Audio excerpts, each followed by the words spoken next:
యేసు నామానికి మహిమ కలుగును గాక. ఈరోజు వీడియోలో నిన్నటి అద్భుతముల గురించి వివరిస్తూ మరొక మాట చెప్తున్నాను. కీర్తన 72:18 దేవుడైన యెహోవా ఇశ్రాయేలు యొక్క దేవుడు స్తుతింపబడును గాక. ఆయన మాత్రమే ఆశ్చర్య కార్యములు చేయువాడు. యెహోవా మాత్రమే పాత నిబంధన గ్రంథంలో ఆశ్చర్య కార్యములు, అద్భుత కార్యములు చేయువాడు. ఆయన సూర్య చంద్రుల్ని ఆపినటువంటి వాడు, చేసినటువంటి వాడు. సముద్రమును 2 పాయలుగా చేసినటువంటి వాడు.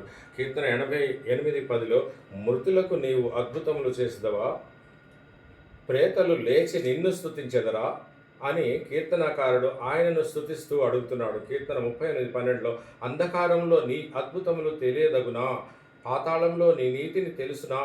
కీర్తన 101:7 అంటున్నాడు, మోసము చేయువాడు నా ఇంట నివసింపరాదు, అబద్ధములాడువాడు నన్ను ఎదుట నిలవకూడదు అని నీవు అన్నావే.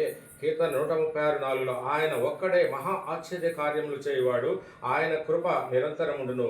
కీర్తన 137:3 పాడు చేయవ బబులోను కుమారి, ఆయన చేసిన క్రియలను బట్టి నీకు ప్రతీకారం చేయువాడు ధన్యుడు. కీర్తన 147:2 యెహోవాయే యెరూషలేమును కట్టువాడు, చెందినటువంటి ఇశ్రాయేలు వాడు బాగు చేయువాడు.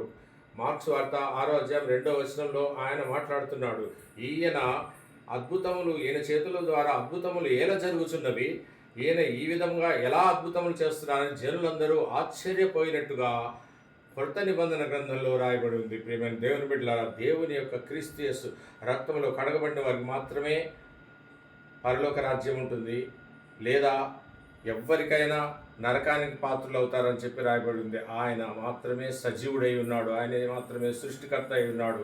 ఆయన పాత నిబంధన గ్రంథంలో యెహోవాగా ఉన్నాడు, కొత్త నిబంధన గ్రంథంలో యేసుగా ఉన్నాడు. యేసుగా ఉన్నాడు కాబట్టి నేనే దేవుడిని చెప్పకూడదు. యెహోవాగా ఉన్నప్పుడు